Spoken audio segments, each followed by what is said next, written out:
करोनाच्या बाबतीत तर अतिशय म्हणजे सांगावं तितके प्रसंग कमी आहेत करोनाच्या काळात. अस्पृश्य लोकांना कसं वागवलं जाईल हा अनुभव त्या काळात आम्हाला आला. युद्ध सुरू होतं तेव्हा सैनिक मागे येतो का, मग मी ते स्वीकारलेलं प्रोफेशन आहे माझं, त्याच्यात माझं जे होईल ते होईल, मला त्याची भीती नाहीये. नमस्कार, मी प्रियंका पाटील शेळके आपल्या सर्वांचं सहर्ष स्वागत करतेय. अहमदनगरच्या नवदुर्गा आपण यांच्याशी गाठभेट घेत आहोत आणि त्यांच्याशी दिलखुलास चर्चा करतोय. आज माझ्यासोबत ज्या नवदुर्गा आहेत त्या आहेत छायाताई निमसे. खऱ्या अर्थानं वैद्यकीय क्षेत्रामध्ये गेल्या 30 वर्षापासून त्या कार्यरत आहेत आणि या सगळ्या गोष्टी करत असताना परिचारिका म्हणून सुरुवात झाली आणि त्यानंतर परिचारिका अधीक्षक देखील त्या बनलेल्या आहेत. छायाताई, आपलं खूप खूप स्वागत आहे आमच्या या नवदुर्गा कार्यक्रमामध्ये. अगदी जुन्या काळामध्ये एवढं उच्च शिक्षण घेणं आणि एखाद्या नोकरीला लागणं, कशी सुरुवात झालेली होती आणि कुठे कुठे पोस्टिंग झाली आहे, कसा अनुभव राहिलाय तुमचा? खरं तर माझं BSc झालेलं, म्हणजे मला नर्सिंग बाबत अजिबातच माहिती नव्हती. आणि माझे मिस्टर व्हेटरनरी डॉक्टर होते आणि मला BEd करायचं होतं BSc नंतर. पण त्यांची अशी इच्छा होती की नाही, तू नर्सिंग कर म्हणून. आणि जेव्हा मी नर्सिंगचं ट्रेनिंग मला GNMचं घ्यायचं होतं, त्यावेळेस मला 1 वर्षाचा मुलगा होता. पण माझ्या घरातून माझे सासरे आणि माझी आई ह्या 2 व्यक्ती इतक्या खंबीर होत्या की ते मला म्हटले, तू बिनधास्त ट्रेनिंग कर, आम्ही तुझ्या मुलाला सांभाळू. आणि ते दोघं आणि माझे मिस्टर ह्यांच्या सपोर्टमुळे मी ह्या नर्सिंगच्या ट्रेनिंगला आले. म्हणजे माझ्या काळात बघायला चाललं तर नर्सिंग बाबत थोडंसं समाजामध्ये वेगळं रूप होतं की नर्सिंगला जाणं म्हणजे इतकं चांगलं प्रतिष्ठेचं समजलं जात नव्हतं. पण माझ्या घरातले त्या बाबतीत सगळ्यात पहिल्यापासूनच म्हणजे पुढारलेल्या विचारांची होते आणि त्यांनी मला पाठिंबा दिल्यामुळे त्या काळात मी नर्सिंगचं शिक्षण चालू केलं. 1992 साली मी ट्रेनिंग घेतलं 3 वर्षात. पहिली पोस्टिंग कुठे मिळाली? पहिली पोस्टिंग माझं 3 वर्षाचं ट्रेनिंग झाल्यानंतर पहिली पोस्टिंग माझी राजूरला मिळाली. राजूर म्हणजे आदिवासी भाग. तर सुरुवातीला नगर सोडून कुठेही आपण गेलेलो नाही आणि आदिवासी भागात जायचं म्हणजे त्या काळात आज जो कॉन्फिडन्स आहे किंवा आज जे डेअरिंग आहे ते त्या काळात नव्हतं. पण त्याही काळात मला घरच्यांनी सपोर्ट केला आणि मला तिथे जॉईन व्हायला लावलं. माझे मिस्टर त्यावेळेस आगळगावला जॉईन होते आणि माझी राजूर तालुक्यात आदिवासी भागात दुर्गम भागात पोस्टिंग झालं. पण पहिले पोस्टिंग स्वीकारणं पण मला गरजेचं होतं, कारण आर्थिकदृष्ट्या सगळ्या कारणाने आपण जर एवढं ट्रेनिंग घेतले तर आपण तिथं जॉईन होणं महत्त्वाचं होतं. घरच्यांच्या सपोर्टमुळे मी तिथे जॉईन झाले 1995 साली. आणि त्या काळात तो आदिवासी भागात म्हणजे 4-5 महिने सलग पाऊस असायचा. म्हणजे अक्षरशः तिथं जेव्हा आम्ही राहत होतो ना, ज्या क्वार्टर्समध्ये म्हणा किंवा सुरुवातीला क्वार्टर्स पण नव्हत्या, म्हणजे पावसाळा आल्यावर असे साप वगैरे असायचे, जवळून जायचे, इतकी भीतीदायक वातावरण होतं. तरी पण त्या काळात मग तिथं जाऊन तिथं राहून ते पण तिकडचे लोक खूप चांगले होते, खूप सहकार्य करणारा आदिवासी समाज त्या काळात. कसा अनुभव राहिला बरं तिथला? त्या काळातला माझा कामाचा अनुभव खूपच म्हणजे मला माझ्या आयुष्यातला सुवर्ण काळ समजायचा असेल तर तोच सगळ्यात, म्हणजे मला ज्या काळाने घडवलं. कारण इतके प्युअर लोक आणि त्यांच्या अडीअडचणी पाहिल्यावर असं वाटायचं की आपल्याला काहीच नाही. 4 महिने तिथं अत्यंत म्हणजे गॅस्ट्रोची साथ असायची, जुळी करून लोकांना आणायचे, वाहनाच्या त्यावेळेस सुविधा नव्हत्या आणि अशा परिस्थितीत काम करायला मिळायचं हे मला खूपच म्हणजे भारी वाटायचं एकदम, की आपण समाजाचं काहीतरी देणं लागतोय ते आपण इथं करतोय काम.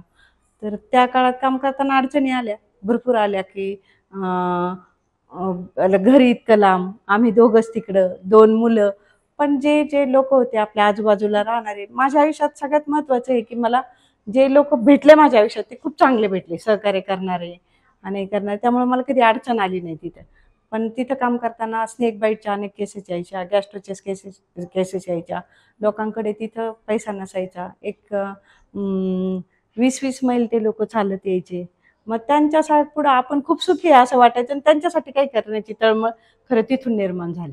नक्कीच. पहिला पोस्टिंगचा अनुभव तुम्ही सांगितला, त्यानंतर तुम्ही अहमदनगरला देखील गेल्या 20 वर्षापासून कार्यरत आहात.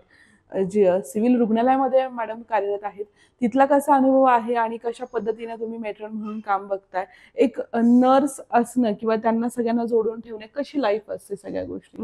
जेव्हा मी सर्वात प्रथम हे सांगते की मी अहमदनगरला 2003 साली आले आणि जेव्हा मी आले तेव्हा मी इन्चार्ज सिस्टर म्हणून होते आणि मला ऑपरेशन थिएटरला टाकलं गेलं. ऑपरेशन थिएटरला इन्चार्ज सिस्टर म्हणून टाकलं गेलं. खरं तर मी आदिवासी भागात काम केलेलं होतं, काहीच मला तसा ऑपरेशन थिएटरचा अनुभव नव्हता.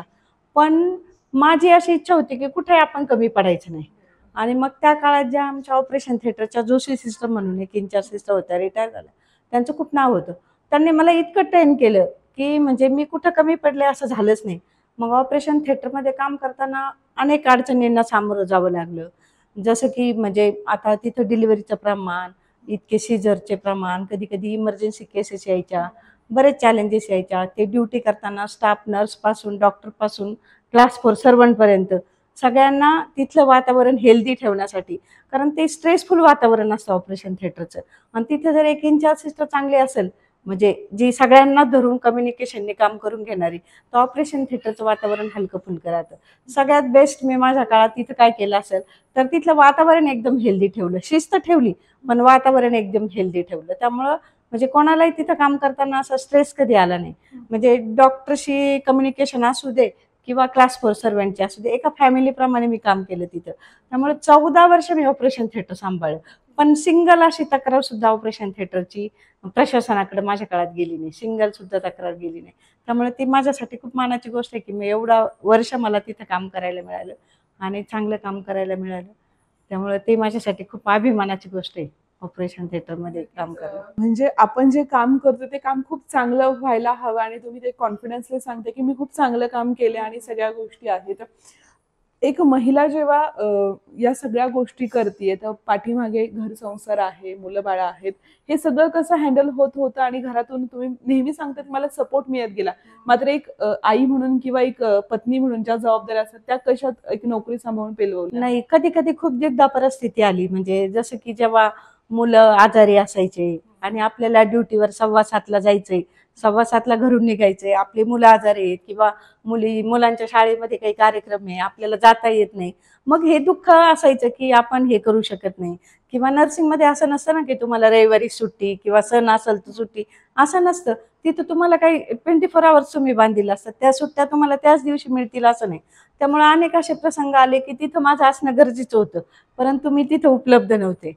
जसं की मुलीचं गॅदरिंग असेल किंवा मुलाचं काही असेल तर तिथं नव्हते. त्यावेळेस मनाची द्विधा परिस्थिती व्हायची की आपण म्हणजे आपल्या मुलांसाठी वेळ देऊ शकत नाही एक स्त्री म्हणून. किंवा त्या वेळेत कधी कधी इव्हिनिंग ड्युटी असायची, नाईट ड्युटी असायची. मग त्यावेळेस खाण्यापिण्याच्या वेळा मुलांच्या डिस्टर्ब व्हायच्या, माझ्याबरोबर त्यांच्या पण वेळा डिस्टर्ब व्हायच्या ना. म्हणजे मी जर नाईटला आहे तर मी सकाळी 9ला येऊन मग पुढं सगळं त्यांच्या नाश्ता पाणी किंवा खाणं पिणं करणं. त्यावेळेस निश्चित अपराधाची थोडी भावना यायची की आपण हे करतोय पण आपल्या कुटुंबाला पण. मग दुसरा विचार असा यायचा की आपण आर्थिकदृष्ट्या त्यांना सबल करतोय, आपण जे कष्ट करतोय हे कुठंतरी त्यांच्या मनावर बिंबल आणि निश्चित त्यांना म्हणजे त्याचा आपला आदर्श ते पुढे घेतील. आणि तसं झालंही. म्हणजे मला कधी कधी असं वाटायचं की आपण नोकरी करतो ही एवढी रिस्की जॉब आहे हा, ड्युट्यांचं हे नाही तर आपल्या पोरांवर याचा काही परिणाम होईल का, दुर्लक्ष होईल का त्यांच्याकडं, त्यांचं आयुष्य काही आपल्यामुळं त्यांच्या आयुष्यात काही नुकसान होईल का. पण तसं प्रत्यक्षात झालं नाही. त्यांना नेहमीच ही जाणीव राहिली की आपली आई आपल्यासाठी जातीये म्हणजे ड्युटीला, तर आपण त्याची जाण ठेवावी म्हणून. नक्कीच ह्या आईच्या भावना आहेत आणि त्या उत्स्फूर्तपणे सांगतात की मी घरासाठी कुठेतरी काम करते तर आपल्या मुलांना म्हणजे एक गोष्ट मिळत असेल दुसरी गोष्ट कुठेतरी सोडावीच लागते. ताई तुम्ही सगळ्या गोष्टींबद्दल एवढं भरभरून बोलताय. कोरोनाचा महाभयंकर काळ आलेला होता आणि वैद्यकीय क्षेत्रात काम करणाऱ्या मंडळींना 24 तासच त्या ठिकाणी अलर्ट राहावं लागतं. तेव्हा एक सिच्युएशन कशी होती आणि कसं सगळं हे सांभाळलं तुम्ही? मग करोनाच्या बाबतीत तर अतिशय म्हणजे सांगावं तितके प्रसंग कमी आहेत करोनाच्या काळात. म्हणजे करोना मार्चमध्ये सुरू झाला आणि घरातला प्रसंग एक सांगते मी. घरातला म्हणजे त्यावेळेस तर म्हणजे अस्पृश्य लोकांना कसं वागवलं जाईल हा अनुभव त्या काळात आम्हाला आला. म्हणजे घरातल्यांनी नाही पण आपण स्वतः म्हणजे इतकं वेगळं राहिलो की नाही आपल्यामुळे आपल्या घरच्यांना काही त्रास नको व्हायला. म्हणजे मी अक्षरशः माझं जेवणाचं ताट सुद्धा त्या बाथरूमच्या साईडला ठेवायचे. जेवणाचं ताट सुद्धा यांच्याकडे मिक्स होऊ देत नव्हते. की मला असं वाटायचं की ठीक आहे माझ्या प्रोफेशनची गरज आहे, मला तिथं जाऊन लढणं माझं काम आहे. कारण मी असं नाही करू शकत. म्हणजे माझी आई मला म्हणायची की नाही तू राजा टाक, तुला जर काही झालं तर. मी आईला एकुलती एकच आहे की तू राजा टाक, तुला जर काही झालं तर. मी म्हटलं शत्रू जेव्हा युद्ध सुरू होतं तेव्हा सैनिक मागे येतो का. मग मी ते स्वीकारलेलं प्रोफेशन आहे माझं, त्याच्यात माझं जे होईल ते होईल, मला त्याची भीती नाहीये. म्हणजे त्या काळात मी हाच विचार केला होता मला काही झालं तरी चालेल पण मी पेशंटमध्ये घुसून काम करणार, हे माझं ध्येय होतं.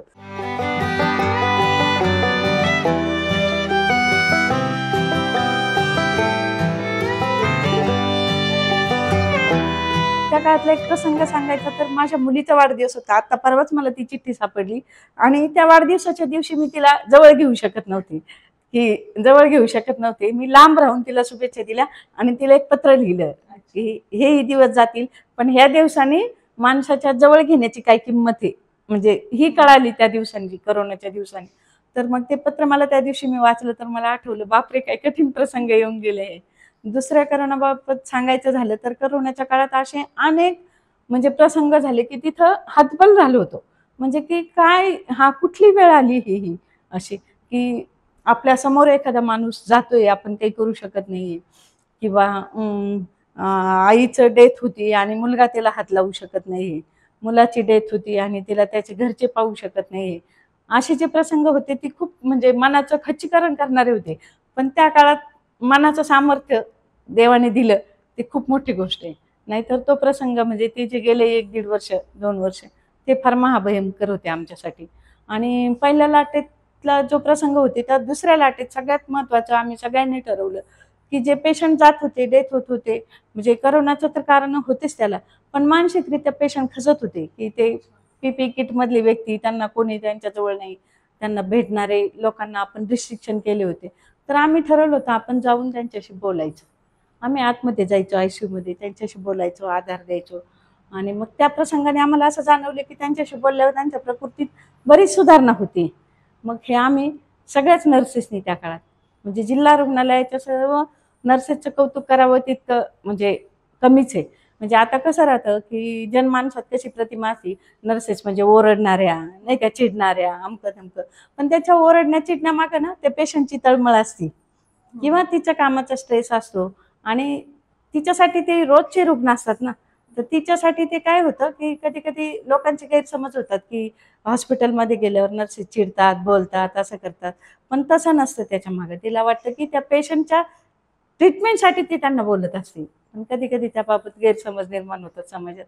नक्कीच छायाताई, तुम्ही ह्या गोष्टी एवढ्या उत्स्फूर्तपणे सांगितल्यात आणि तुम्हाला कोरोनाबद्दल विचारायचं कारणच हे होतं की आपण नवदुर्गा यांच्याबद्दल बोलतोय आणि कोरोना काळात ज्या खऱ्या नवदुर्गा होत्या त्या म्हणजेच वैद्यकीय क्षेत्रात काम करणारी प्रत्येक महिला, कारण तिच्या पाठीशी तिचं कुटुंब असतं, तिच्या पाठीशी तिची मुलं बाळं असतात, हे सगळं बाजूला सारून फक्त समाजासाठी तिने काम केलं आहे. आणि तुम्ही जसं सांगितलं की हा खूप जिकरीचा काळ होता आणि तुम्ही मोठ्या प्रमाणात काम केलं. जिल्हा रुग्णालयात काम करणं म्हणजे सोपी गोष्ट नाहीये.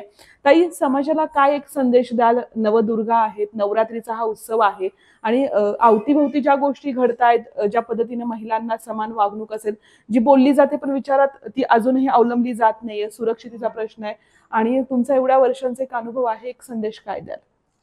ह्याबाबत मी संदेश तर हा प्रत्येक कुटुंबाला देऊ शकते की त्यांनी त्यांच्या मुलीला आणि मुलाला समान वागणूक दिली पाहिजे. असं काय होतं आपल्याकडं मुलींवर जे संस्कार केले जातात ते मुलांवर केले जात नाहीत. प्रत्येक आईने आपल्या मुलाला एवढं सक्षम घडवलं पाहिजे आणि त्याच्यावर इतके चांगले संस्कार केले पाहिजेत की त्याला कुठल्याही स्त्रीविषयी अनादर करण्याची भावना निर्माण नाही झाली पाहिजे. ते घरातले संस्कार महत्वाचे आहेत. मुलांवर संस्कार होणं की एका स्त्रीविषयी फक्त दुर्गा काळातच तिचा पूजा अर्चा करायची, देवीची पूजा अर्चा करायची, पायी जायचं, ते ज्याच्या त्याच्या धार्मिक भावना आहे त्याच्याबद्दल मी काही म्हणू शकत नाही. पण ते तुम्ही सगळं करा, पण त्याबाबत जी दुर्गा एक स्त्रीचं रूप आहे त्या स्त्रीचा सतत तुम्ही आदर करा आणि ज्या घरात स्त्रीचा आदर होतो ते घर नक्कीच यशस्वी होतं, असं माझं मत आहे. आणि मला बाकीचं सांगायचं झालं तर स्त्रियांबद्दल, मुलींबद्दल सांगायचं झालं तर आताची जी नवीन पिढी आहे त्यांनी प्रत्येक मुलींनी स्वतःच्या पायावर उभं राहिलं पाहिजेत. म्हणजे तिचं आणि स्वतःच्या पायावर उभं राहणं म्हणजे असं पण कधी कधी घडते की स्वतःच्या पायावर उभं राहिलं जातं, आर्थिकदृष्ट्या सक्षम होतात पण कुटुंबाकडे दुर्लक्ष करतात. तर हे दोन्हीचं समानता घेतली पाहिजे. तिने कुटुंबाचं सहकार्य घेतलं पाहिजे. तिची तारेवरची कसरत निश्चित आहे.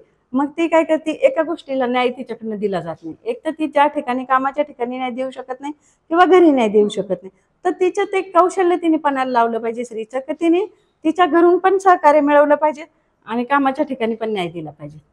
आणि अशा अनेक क्षेत्र आहेत आज की तुम्ही जे म्हणल्या वैद्यकीय क्षेत्राबाबत, तर तरुण मुलींनी आजकालच्या म्हणजे बरेच कोर्सेस आहेत, जसं की नर्सिंगचा कोर्स आहे, पॅरामेडिकलमध्ये फार्मसी आहे. ज्या मुलींना म्हणजे शिक्षण घेणं शक्य नाही किंवा जास्त मार्क्स पडले नाही किंवा फी भरण्याची क्षमता नाही आहे काही पालकांमध्ये, त्यांच्यासाठी हे क्षेत्र निश्चित चांगले आहे. आणि ज्या घरात एखादी नर्स असती त्या घरात मी म्हणते त्यांच्या घराचं आणि त्यांच्या नातेवाईकांचं सुद्धा म्हणजे बरेच गोष्टी आरोग्याच्या समस्या ह्या सोडवल्या जातात. नक्कीच खूप महत्त्वाचा आणि चांगला संदेश तुम्ही दिला. तुमच्या पुढील वाटचालीसाठी खूप खूप शुभेच्छा आणि आमच्याशी बोलला त्याबद्दल धन्यवाद.